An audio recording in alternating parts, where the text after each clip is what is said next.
মির্চি নিবেদন গল্প gold mine. গল্প গোল্ড মাইন। তবে কিষাণ সঙ্গে যাক। তা যাক, কিন্তু প্রয়োজন ছিল না। গিয়ে রোজ চিঠি দেবে বলো। সময় পেলে দেব। না, সে শুনবো না। একদিন চিঠি না পেলে আমি নিজে যাব, তুমি যতই রাগ করো।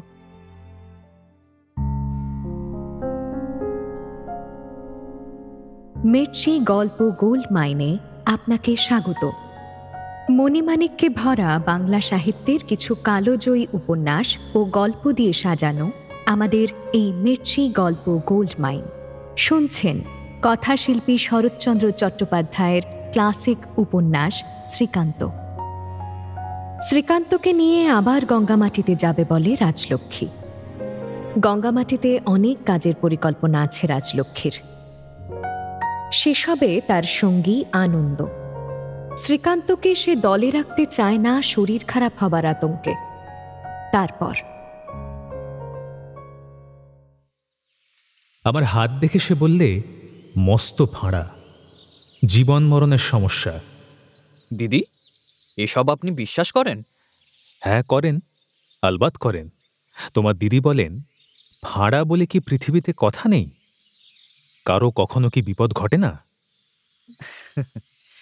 ঘটতে পারে, কিন্তু হাত গুনে বলবে কি করে দিদি? তা জানি নে ভাই, শুধু আমার ভরসা আমার মতো ভাগ্যবতী যে তাকে কখনো ভগবান এত বড় দুঃখে ডোবাবেন না। আনন্দ স্তব্ধ মুখে কিছুক্ষণ তার মুখের দিকে চেয়ে অন্য কথা পাড়ল। ইতিমধ্যে বাড়ির লেখাপড়া বিলি ব্যবস্থার কাজ চলতে লাগল। রাশিকৃত ইট কাঠ, চুন সুরকি দরজা জানলায় এসে পড়ল। পুরনো গৃহটিকে রাজলক্ষ্মী নতুন করে তুলবার আয়োজন করল। সেদিন বিকেলে আনন্দ বলল, দাদা চলুন একটু ঘুরে আসি গে। ইদানিং আমার বাইরে যাবার প্রস্তাবেই রাজলক্ষ্মী অনিচ্ছা প্রকাশ করতে থাকে। আজও সে বলল, ঘুরে আসতে আসতেই যে রাত হয়ে যাবে আনন্দ, ঠান্ডা লাগবে না? গরমে লোকে সারা হচ্ছে দিদি, ঠান্ডা কোথায়? কিন্তু আজ আমার নিজের শরীরটাও বেশ ভালো ছিল না। তাই আমি এবার আনন্দকে বললাম, ঠান্ডা লাগার ভয় নেই নিশ্চয়ই, কিন্তু আজ উঠতেও তেমন ইচ্ছে হচ্ছে না আনন্দ। ওটা জড়তা। সন্ধেটা ঘরে বসে থাকলে অনিচ্ছে আরো চেপে ধরবে। উঠে পড়ুন, উঠে পড়ুন। আনন্দ জোর দেখে রাজলক্ষ্মী তার সমাধান করতে তাড়াতাড়ি বলল, তার চেয়ে একটা কাজ করি নে আনন্দ।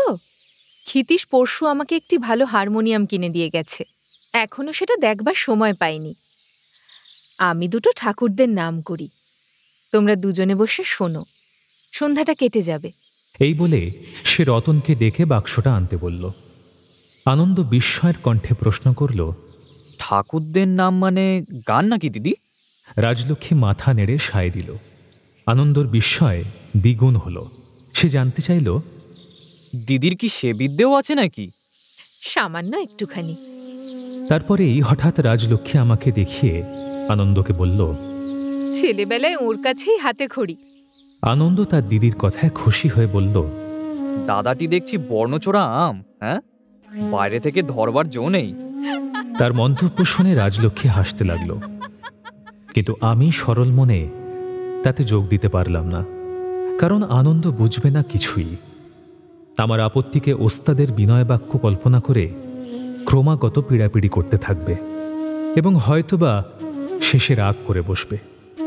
পুত্র শোকাতু ধৃতরাষ্ট্র বিলাপপালার দুর্যোধনের গানটা জানি, কিন্তু রাজলক্ষ্মীর পরে এ আসরে সেটা মানানসই হবে না। হারমোনিয়াম এলে প্রথমে সচরাচর প্রচলিত দু একটা ঠাকুরদের গান গেয়ে রাজলক্ষ্মী বৈষ্ণব পদাবলী আরম্ভ করল। শুনে মনে হল সেদিন মুরারিপুর আখড়াতেও বোধহয় এমনটি শুনিনি। আনন্দ বিস্ময়ে অভিভূত হয়ে গেল। আমাকে দেখিয়ে মুগ্ধ চিত্তে রাজলক্ষ্মীকে বলল, এ কি সমস্তই ওর কাছে শেখা দিদি? সমস্তই কি কেউ একজনের কাছে শেখে আনন্দ? হ্যাঁ, সে ঠিক। রাজলক্ষ্মীর কথার উত্তর দিয়ে আনন্দ তারপরে আমার দিকে চেয়ে বলল, দাদা এবার কিন্তু আপনাকে অনুগ্রহ করতে হবে, দিদি একটু ক্লান্ত। না হে, আমার শরীর ভালো নেই। শরীরের জন্য আমি দায়ী নাকি? অতিথির অনুরোধ রাখবেন না। রাখবার জো নেই হে, শরীর বড় খারাপ। আমাদের কথোপকথনের সময় রাজলক্ষ্মী গম্ভীর হওয়ার চেষ্টা করছিল, কিন্তু সেই শুদ্ধি নিজেকে সামলাতে পারল না, হেসে গড়িয়ে পড়ল। আনন্দ ব্যাপারটা এবার বুঝল, বলল, দিদি তবে বলুন কার কাছে এত শিখলেন? যারা অর্থের পরিবর্তে বিদ্যা দান করেন তাদের কাছে, আমার কাছে নয় হে। দাদা কখনো এ বিদ্যের ধার দিয়েও চলেননি। এরপর আনন্দ কিছুক্ষণ চুপ করে থেকে বলল, আমিও সামান্য কিছু জানি দিদি, কিন্তু বেশি শেখবার সময় পাইনি। সুযোগ যদি হলো এবার আপনার শিষ্যত্ব নিয়ে শিক্ষা সম্পূর্ণ করব। কিন্তু আজ কি এখানেই থেমে যাবেন নাকি? আর কিছু শোনাবেন না? আজ তো সময় নেই ভাই, তোমাদের খাবার তৈরি করতে হবে যে। তা জানি, সংসারের ভার যাঁদের উপর, সময় তাঁদের কম। কিন্তু বয়সে আমি ছোট, আপনার ছোট ভাই, আমাকে শেখাতে হবে। অপরিচিত স্থানে একলা যখন সময় কাটতে চাইবে না, তখন এই দয়া আপনার স্মরণ করব। আনন্দর কথা শুনে রাজলক্ষ্মী স্নেহে বিগলিত হয়ে বলল, তুমি ডাক্তার, বিদেশে তোমার এই স্বাস্থ্যহীন দাদাটির প্রতি দৃষ্টি রেখো ভাই। আমি যতটুকু জানি তোমাকে আদর করে শেখাবো। কিন্তু এছাড়া আপনার কি আর চিন্তা নেই দিদি? রাজলক্ষ্মী চুপ করে রইল। আনন্দ আমাকে উদ্দেশ করে বলল, দাদার মতো ভাগ্য সহসা চোখে পড়ে না।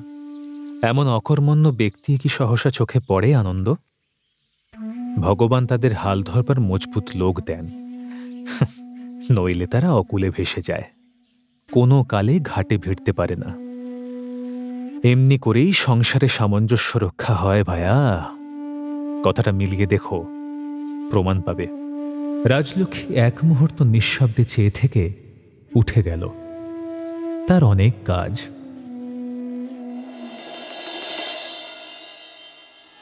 এর দিন কয়েকের মধ্যেই বাড়ির কাজ শুরু হলো। রাজলক্ষ্মী জিনিসপত্র একটা ঘরে বন্ধ করে যাত্রার আয়োজন করতে লাগল। বাড়ির ভার রইল বুড়ো তুলসী দাসের ওপরে। যাবার দিনে রাজলক্ষ্মী আমার হাতে একখানা পোস্টকার্ড দিয়ে বলল, আমার 4 পাতা জোড়া চিঠির এই জবাব এলো, পড়ে দেখো। বলে সে চলে গেল। মেয়েলি অক্ষরে গোটা 2-3 ছত্রের লেখা। কমললতা লিখছে, সুখেই আছি বোন, যাদের সেবায় আপনাকে নিবেদন করেছি। আমাকে ভালো রাখার দায় যে তাঁদেরই ভাই। প্রার্থনা করি তোমরা কুশলে থাকো। বড় গোসাই যে তাহার আনন্দময়ীকে শ্রদ্ধা জানিয়েছেন। ইতি শ্রী শ্রী রাধা কৃষ্ণ চরণাশ্রিতা কমললতা। সে আমার নাম উল্লেখও করেনি, কিন্তু এই কয়টি অক্ষরের আড়ালে কত কথাই না তার রয়ে গেল। খুঁজে দেখলাম এক ফোঁটা চোখের জলের দাগ কি কোথাও পড়েনি, কিন্তু কোনো চিহ্নই চোখে পড়ল না। চিঠিখানা হাতে করে চুপ করে বসে রইলাম। জানলার বাইরে রৌদ্রতপ্ত নীলাভ আকাশ। প্রতিবেশী গৃহের একজোড়া নারিকেল বৃক্ষের পাতার ফাঁক দিয়ে কতকটা অংশ তার দেখা যায়। সেখানে অকস্মাৎ 2টি মুখ পাশাপাশি যেন ভেসে এলো। একটি আমার রাজলক্ষ্মী, কল্যাণের প্রতিমা, অপরটি কমললতার, অপরিস্ফুট, অজানা, যেন স্বপ্নে দেখা ছবি। রতন এসে আমার ধ্যান ভেঙে দিল, বলল, বাবু, বাবু স্নানের সময় হয়ে গেছে বাবু, মা বলে দিলেন। রাজলক্ষ্মীর শাসনে স্নানের সময়টুকুও উত্তীর্ণ হবার জো নেই। আবার একদিন সকলে গঙ্গামাটিতে এসে উপস্থিত হলাম। সেবারে আনন্দ ছিল অনাহূত অতিথি, এবারে সে আমন্ত্রিত বান্ধব। বাড়িতে ভিড় ধরে না। গ্রামের আত্মীয় অনাত্মীয় কত লোকই যে আমাদের দেখতে এসেছে, সকলের মুখেই প্রসন্ন হাসি ও কুশল প্রশ্ন। রাজলক্ষ্মী কুশারী গৃহিণীকে প্রণাম করল। সুনন্দা রান্নাঘরে কাজে নিযুক্ত ছিল। বাইরে এসে আমাদের দুজনকে প্রণাম করে বলল, দাদা, আপনার শরীরটা তো ভালো দেখাচ্ছে না। ভালো আর কবে দেখায় ভাই, আমি তো পারলুম না, এবার তোমরা যদি পারো, এই আশাতেই তোমাদের কাছে এনে ফেললুম। আমার বিগত দিনের অস্বাস্থ্যের কথা বড়গিন্নির বোধহয় মনে পড়ল। স্নেহার্দ্র কণ্ঠে ভরসা দিয়ে বললেন, ভয় নেই মা, এদেশে জল হাওয়ায় উনি দুদিনেই সেরে উঠবেন। অথচ আমি নিজে ভেবে পেলাম না কি আমার হয়েছে এবং কিসের জন্যই বা এত দুশ্চিন্তা। অতঃপর নানাবিধ কাজের আয়োজন পূর্ণদমে শুরু হলো। পোড়ামাটি ক্রয় করার কথাবার্তা, দাম দস্তুর থেকে আরম্ভ করে শিশু বিদ্যালয় প্রতিষ্ঠা, স্থান খোঁজা প্রভৃতি কিছুতেই কারো আলস্য রইল না। শুধু আমি কেবল মনের মধ্যে উৎসাহ বোধ করি না। হয়তো এ আমার স্বভাব, হয়তোবা তা আর কিছু একটা, যা দৃষ্টির অগোচরে ধীরে ধীরে আমার সমস্ত প্রাণশক্তির মূলোচ্ছেদ করছে। একটা সুবিধে হয়েছিল, আমার ঔদাস্যে কেউ বিস্মিত হয় না, যেন আমার কাছে অন্য কিছু প্রত্যাশা করা অসঙ্গত। আমি দুর্বল, আমি অসুস্থ, আমি কখন আছি কখন নেই, অথচ কোনো অসুখ নেই, খাই দাই থাকি। আনন্দ তার ডাক্তারবিদ্যা নিয়ে মাঝে মাঝে আমাকে নাড়াচাড়া দেবার চেষ্টা করলেই রাজলক্ষ্মী সস্নেহ অনুযোগে বাধা দিয়ে বলে, ওকে আর টানাটানি করে কাজ নেই ভাই, কি হতে কি হবে তখন আমাদেরই ভুগে মরতে হবে। যে ব্যবস্থা করছেন ভোগার মাত্রা এতে বাড়বে বই কমবে না দিদি, এ আপনাকে সাবধান করে দিচ্ছি। আনন্দর কথা প্রতিবাদ না করে বরং রাজলক্ষ্মী সহজেই স্বীকার করে বলল, সে আমি জানি আনন্দ, ভগবান আমার জন্মকালে এ দুঃখ কপালে লিখে রেখেছেন। এরপরে আর তর্ক চলে না। দিন কাটে কখনো বই পড়ে, কখনো নিজের বিগত কাহিনী খাতায় লিখে, কখনো বা শূন্য মাঠে একা একা ঘুরে বেড়িয়ে। এক বিষয়ে নিশ্চিন্ত যে কর্মের প্রেরণা আমার মধ্যে নেই। লড়াই করে হুটোপুটি করে সংসারে 10 জনের ঘাড়ে চড়ে বসার সাধ্যও নেই, সংকল্পও নেই। সহজে যা পাই তাই যথেষ্ট বলে মানি।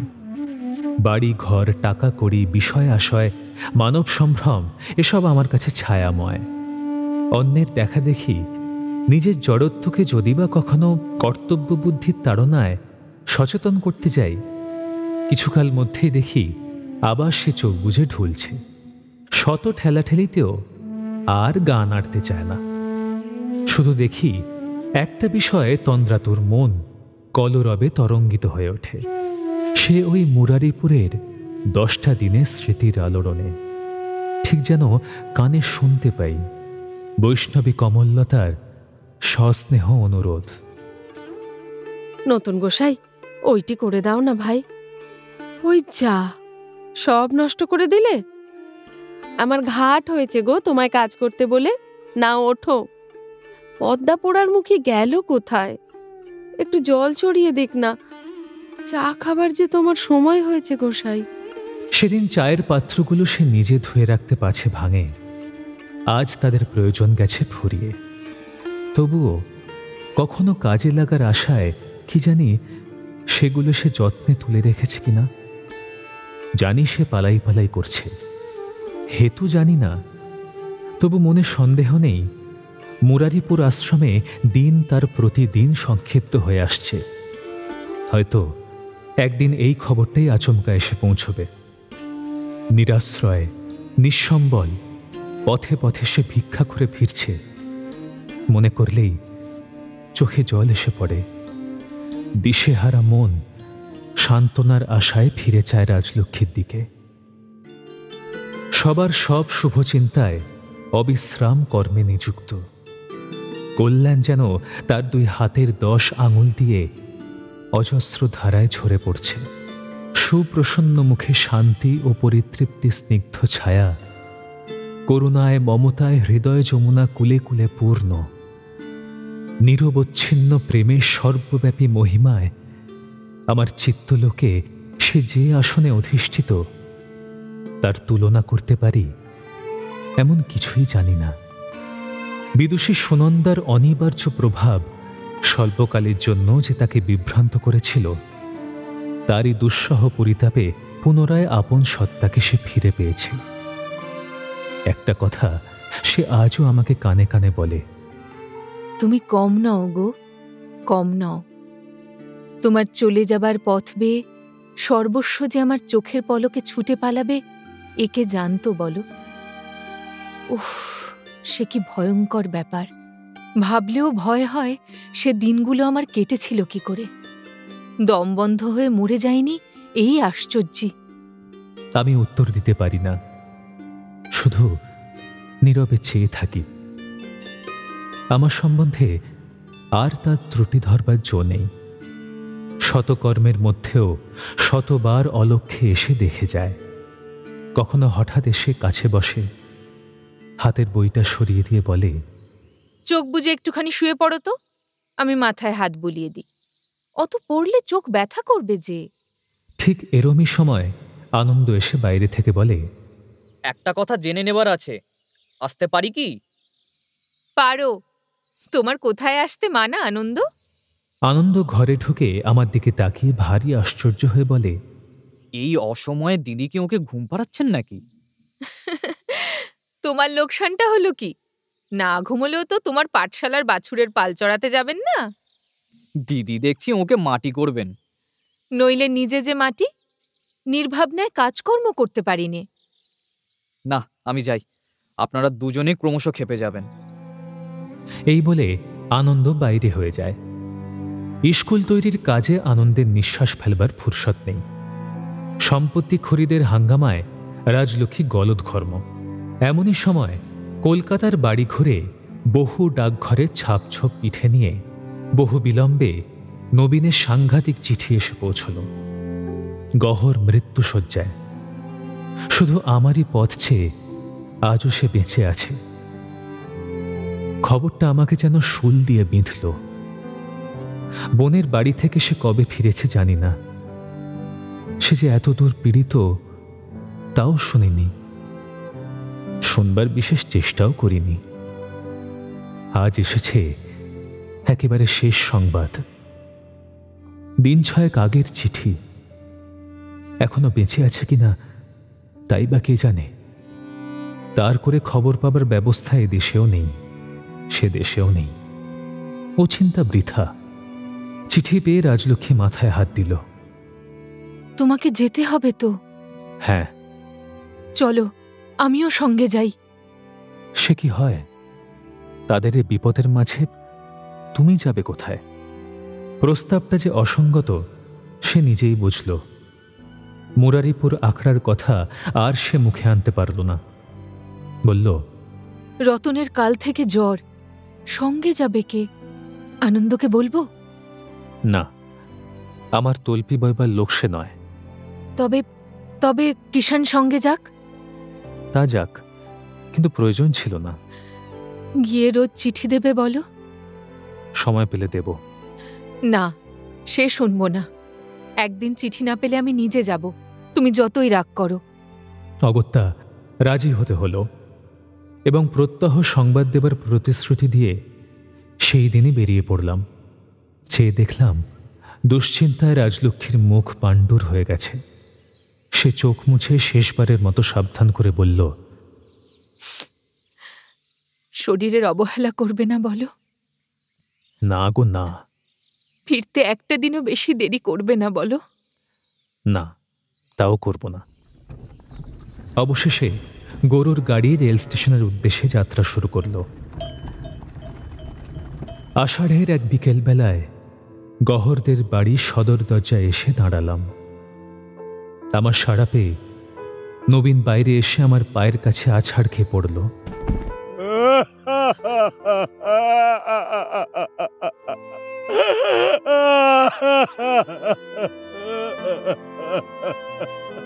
যে ভয় করেছিলাম তাই ঘটেছে। দীর্ঘকায় বলিষ্ঠ পুরুষের প্রবল কণ্ঠের এই বুক ফাটা কান্নায় শোকের একটা নতুন মূর্তি চোখে দেখতে পেলাম। সে যেমন গভীর, তেমনি বৃহৎ ও তেমনি সত্য। গহরের মা নেই, বোন নেই, কন্যা নেই, জায়া নেই। অশ্রুজলের মালা পরিয়ে এই সঙ্গীহীন মানুষটিকে সেদিন বিদায় দিতে কেউ ছিল না। তবু মনে হয় তাকে শয্যাহীন, ভূষণহীন, কাঙাল বেশে যেতে হয়নি। তার লোকান্তরের যাত্রাপথে, শেষ পথেও নবীন একা দুহাত ভরে ঠেলে দিয়েছে। বহুক্ষণ পরে সে উঠে বসলে জিজ্ঞাসা করলাম, গহর কবে মারা গেল নবীন? পরশু কাল সকালে আমরা তাকে মাটি দিয়ে এসেছি। মাটি কোথায় দিলে? নদীর তীরে, আম বাগানে। তিনি বলেছিলেন। ঠিক ঠিক কি হয়েছিল গহরের? মামাতো বোনের বাড়ি থেকে জ্বর নিয়ে ফিরলেন। সে জ্বর আর সারল না। চিকিৎসা হয়েছিল? ও এখানে যা হবার সমস্তই হয়েছিল, কিছুতেই কিছু হলো না, কিছুতেই কিছু হলো না। বাবু নিজেই সব জানতে পেরেছিলেন। আখড়ার বড় গোসাইজি আসতেন? মাঝে মাঝে আসতেন। নবদ্বীপ থেকে তার গুরুদেব এসেছেন, তাই রোজ আসতে সময় পেতেন না। আরেকজনের কথা জিজ্ঞাসা করতে লজ্জা করতে লাগলো। তবু সংকোচ কাটিয়ে প্রশ্ন করলাম, ওখান থেকে আর কেউ আসতো না নবীন? হ্যাঁ, কমললতা। তিনি কবে এসেছিলেন?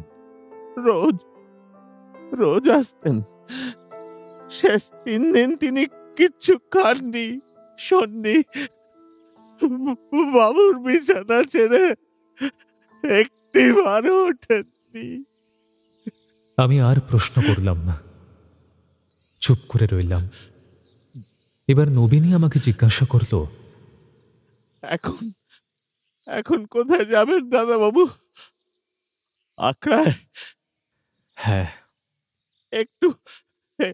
একটু দাঁড়ান। বলে সে ভিতরে গিয়ে একটা টিনের বাক্স বার করে এনে আমার কাছে দিয়ে বলল, এই যে এটা আপনাকে দিতে তিনি বলে গিয়েছেন। কি আছে এতে নবীন? আপনি খুলে দেখুন। বলে সে আমার হাতে চাবি দিল। খুলে দেখলাম দড়ি দিয়ে বাঁধা তার কবিতার খাতাগুলি। উপরে লিখেছে, শ্রীকান্ত, রামায়ণ শেষ করার সময় হলো না, বড় গোসাইকে দিও, তিনি যেন মঠে রেখে দেন, নষ্ট না হয়। দ্বিতীয়টি লাল শালুতে বাঁধা ছোট পুঁটুলি। খুলে দেখলাম নানা মূল্যের একতাড়া নোট এবং আমাকে লেখা আরেকখানি পত্র। সে লিখেছে, ভাই শ্রীকান্ত, আমি বোধহয় আর বাঁচব না। তোমার সঙ্গে দেখা হবে কিনা জানি নে। যদি না হয়, নবীনের হাতে বাক্সটি রেখে গেলাম, নিও। টাকাগুলি তোমার হাতে দিলাম, কমললতার যদি কাজে লাগে ওকে দিও। না নিলে যা ইচ্ছে হয় তুমি করো। আল্লাহ তোমার মঙ্গল করুন। গহর। দানের গর্ব নেই, কাকুতি মিনতিও নেই।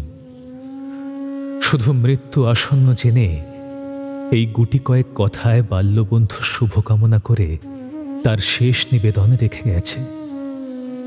ভয় নেই, ক্ষোভ নেই, উচ্ছ্বসিত হাহুতাশে মৃত্যুকে সে প্রতিবাদ করেনি। সে কবি, মুসলমান ফকির বংশের রক্ত তার শিরায়। শান্ত মনে এই শেষ রচনাটুকু সে তার বাল্যবন্ধু উদ্দেশ্যে লিখে গেছে। এতক্ষণ পর্যন্ত চোখের জল আমার পড়েনি, কিন্তু তারা নিষেধ মানল না।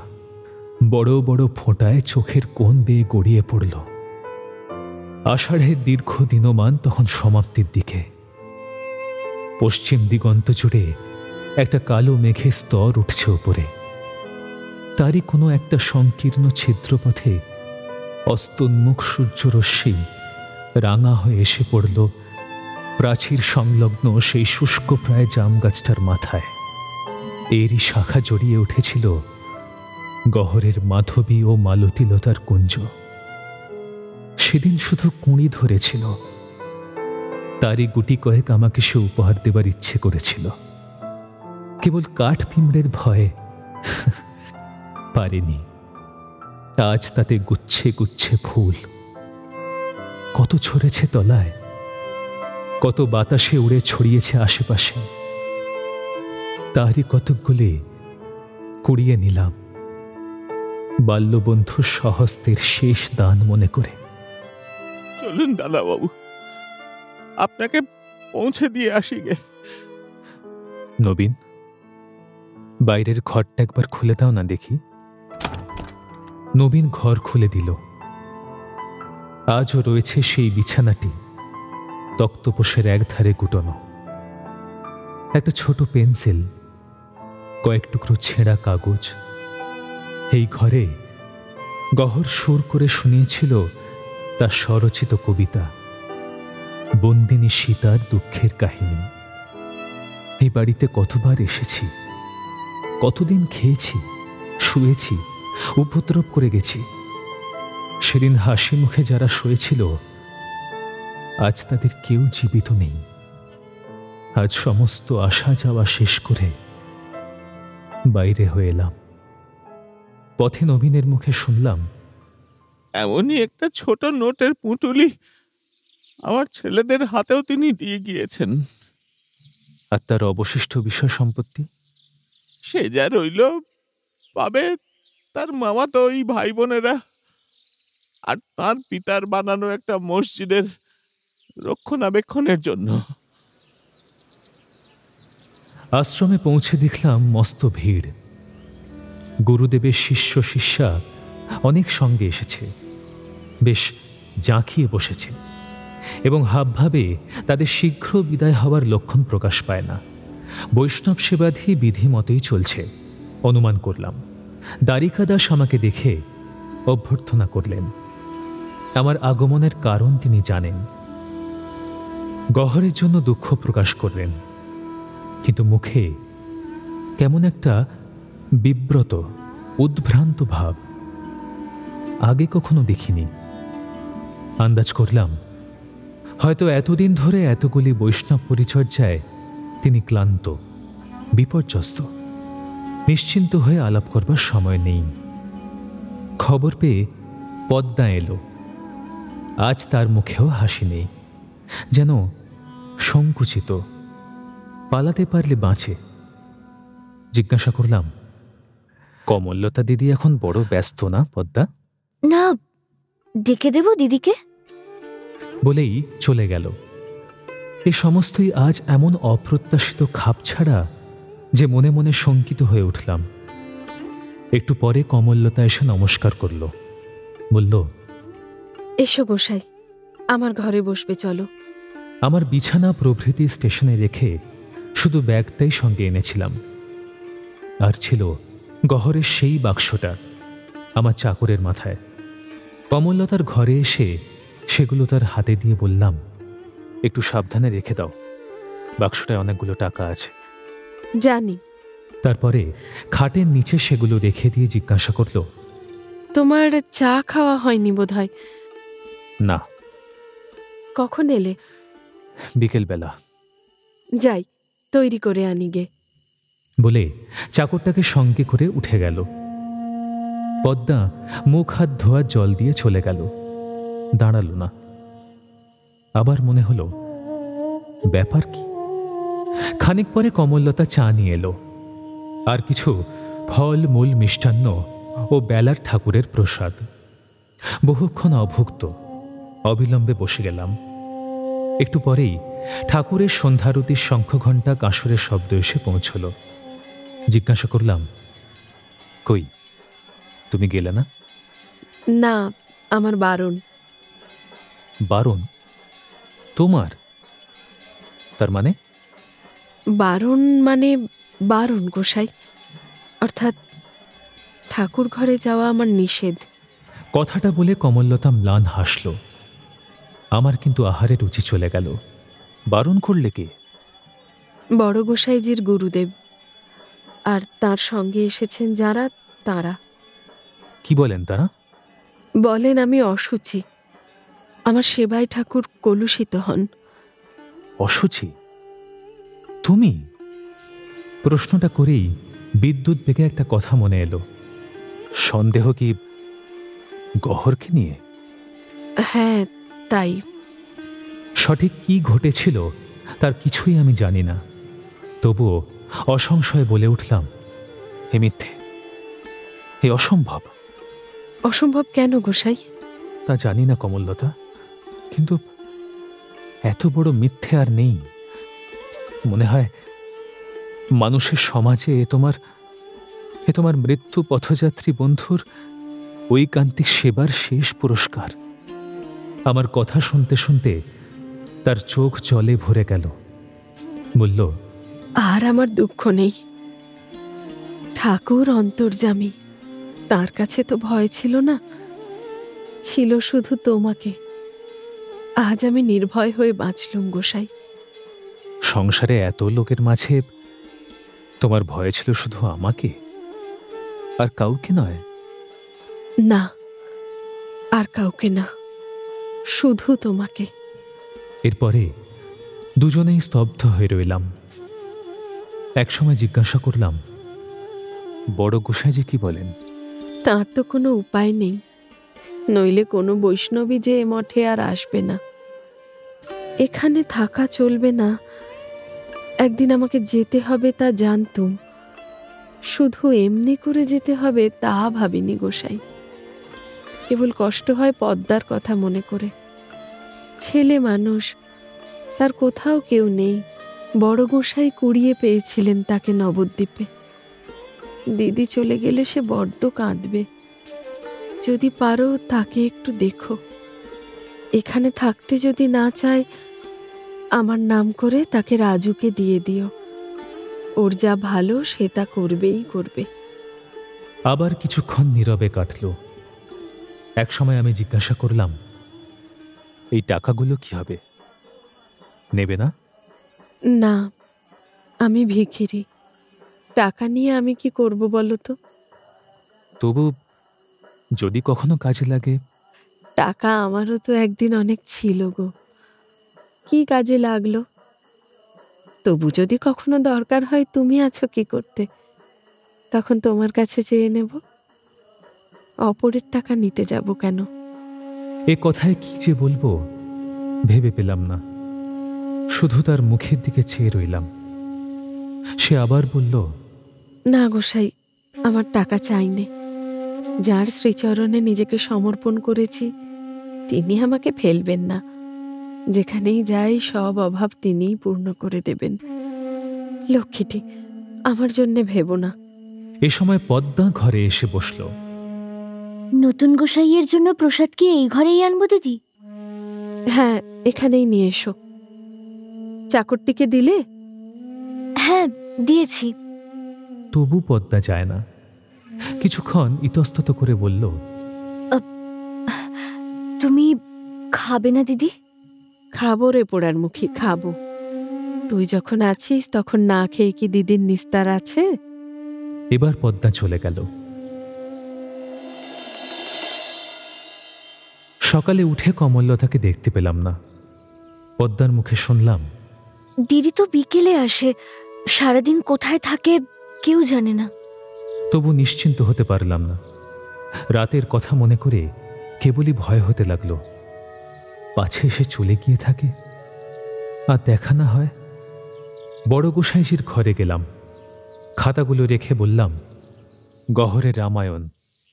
তার ইচ্ছে এগুলি মঠে থাকে। দ্বারিকাদাস হাত বাড়িয়ে গ্রহণ করলেন। বললেন, তাই হবে নতুন গোসাই। যেখানে মঠের সব গ্রন্থ থাকে তার সঙ্গেই এটি তুলে রাখব। এরপর আমি মিনিট দুই নিঃশব্দে থেকে বললাম, তার সম্বন্ধে কমললতার অপবাদ তুমি বিশ্বাস করো গোসাই? আমি কখনো না। তবু তো তাকে চলে যেতে হচ্ছে। আমাকেও যেতে হবে গোসাই। নির্দোষীকে দূর করে যদি নিজে থাকি, তবে মিথ্যেই এ পথে এসেছিলাম, মিথ্যেই এতদিন তাঁর নাম নিয়েছি। তবে কেনই বা তাকে যেতে হবে? মঠের কর্তা তো তুমি, তুমি তো তাকে রাখতে পারো। গুরু গুরু গুরু বলে দ্বারিকাদাস অধোমুখে বসে রইলেন। বুঝলাম, গুরুর আদেশ, তার অন্যথা নেই। আজ আমি চলে যাচ্ছি গোসাই। কথাটা বলে ঘর থেকে বাইরে আসবার সময় তিনি মুখ তুলে চাইলেন। দেখি চোখ দিয়ে জল পড়ছে। আমাকে হাত তুলে নমস্কার করলেন। আমিও প্রতি নমস্কার করে চলে এলাম। ক্রমে বিকেল গড়িয়ে সন্ধে নামল। সন্ধে শেষ হয়ে ক্রমশ রাত এলো, কিন্তু কমললতার দেখা নেই। নবীনের লোক এসে উপস্থিত, আমাকে স্টেশনে পৌঁছে দেবে। ব্যাগ মাথায় নিয়ে কিষণ ছটফট করছে, সময় আর নেই। কিন্তু কমললতা আর ফিরল না। পদ্মার বিশ্বাস সে আর একটু পরেই আসবে, কিন্তু আমার সন্দেহ ক্রমশ প্রত্যয়ে দাঁড়ালো, সে আসবে না।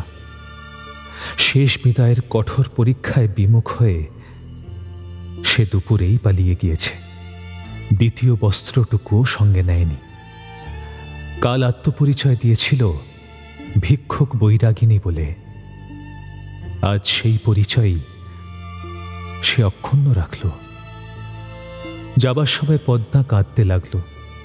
আমার ঠিকানা দিয়ে বললাম, দিদি বলেছে আমাকে চিঠি লিখতে। তোমার যা ইচ্ছে তাই আমাকে লিখে জানিও পদ্মা। কিন্তু আমি তো ভালো লিখতে জানি না গোসাই।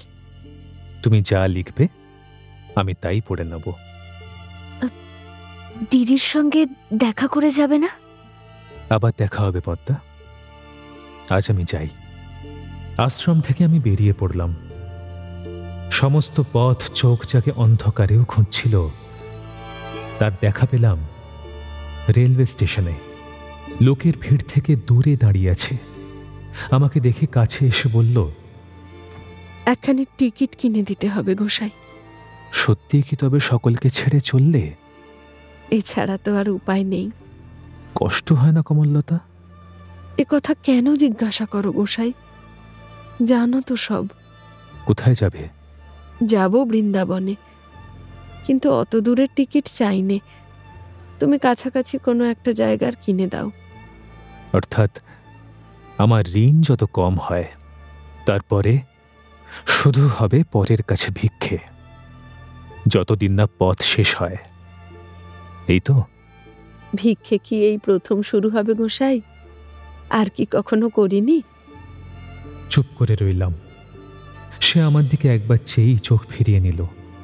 বলল, দাও বৃন্দাবনেরই টিকিট কিনে। তবে চলো একসঙ্গে যাই।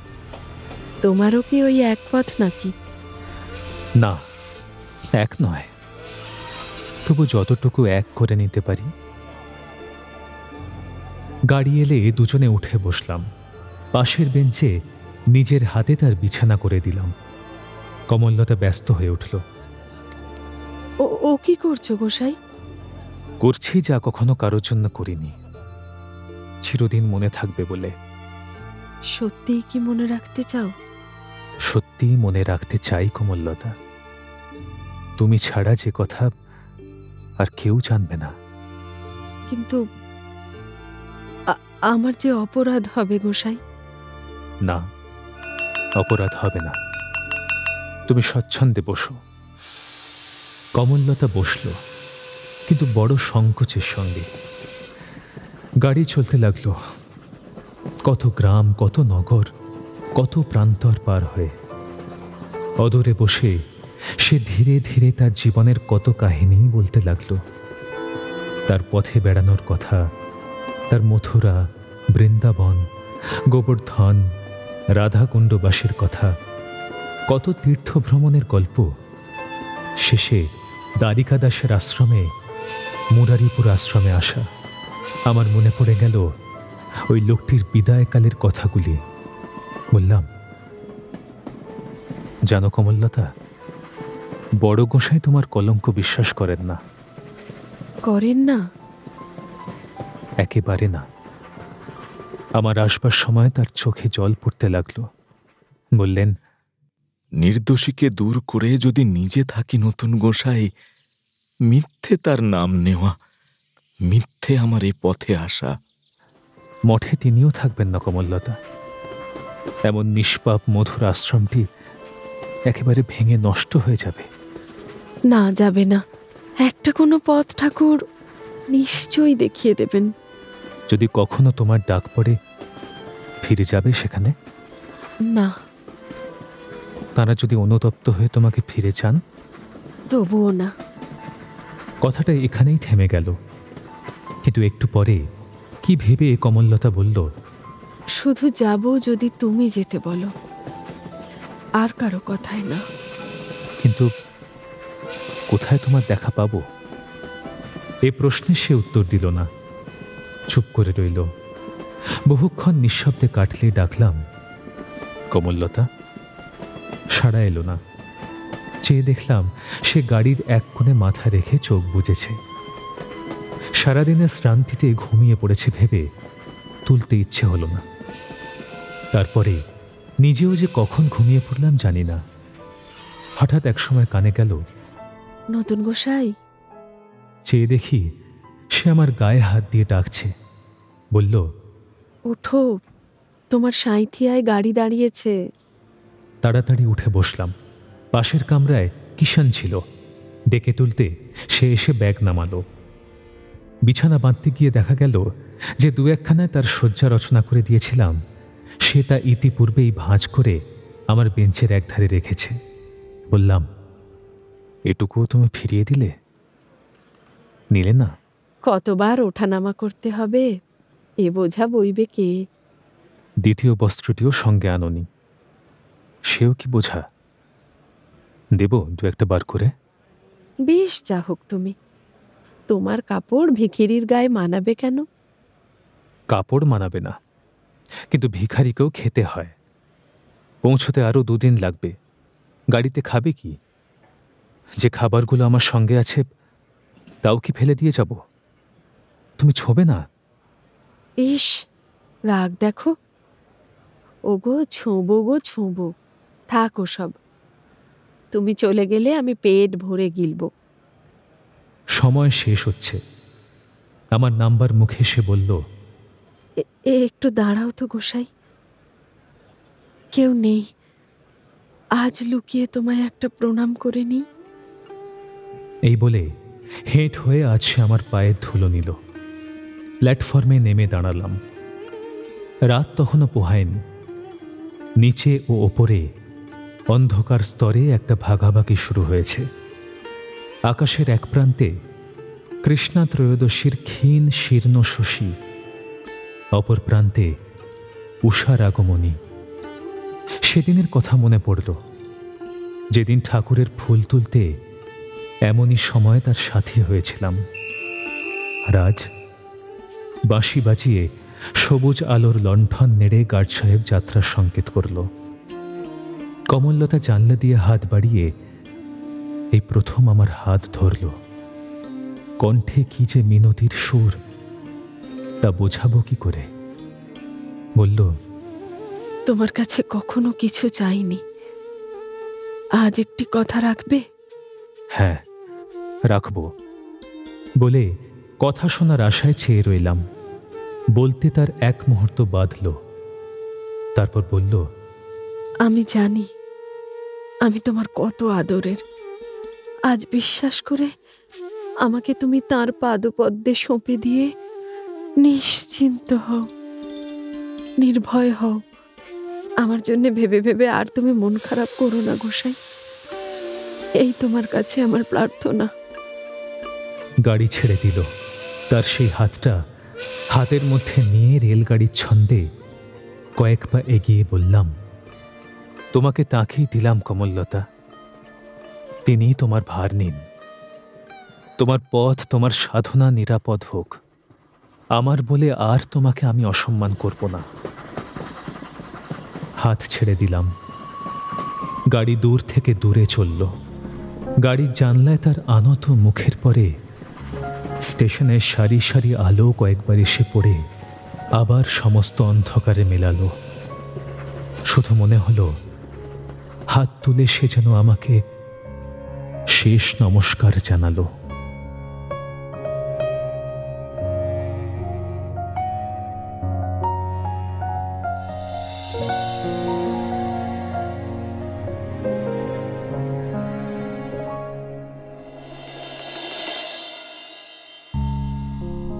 শুনলেন শরৎচন্দ্র চট্টোপাধ্যায়ের শ্রীকান্ত। আজ শুনলেন অন্তিম পর্ব। উপস্থাপনায় শিবাশিস বন্দ্যোপাধ্যায়, নাট্যরূপ অর্পিতা চট্টোপাধ্যায়, পর্ব পরিচালনায় দেবলীনা আচার্য, বিশেষ তত্ত্বাবধানে সৌভিক গুহ সরকার, সৃজনশীল পরিচালনায় ইন্দ্রাণী চক্রবর্তী, প্রযোজনায় ভিজুয়াল অডিও। শ্রীকান্ত প্রসূন দাস, কমললতা শ্রাবণী মুখার্জি, রাজলক্ষ্মী অমৃতা রয়, আনন্দ পল্লব মণ্ডল, রতন সুদীপ্ত ঘোষ, নবীন রূপন দাশগুপ্ত, গহর শুভায়ন রয়, পদ্মা অধ্যায় সাহা এবং অন্যান্য শিল্পীরা।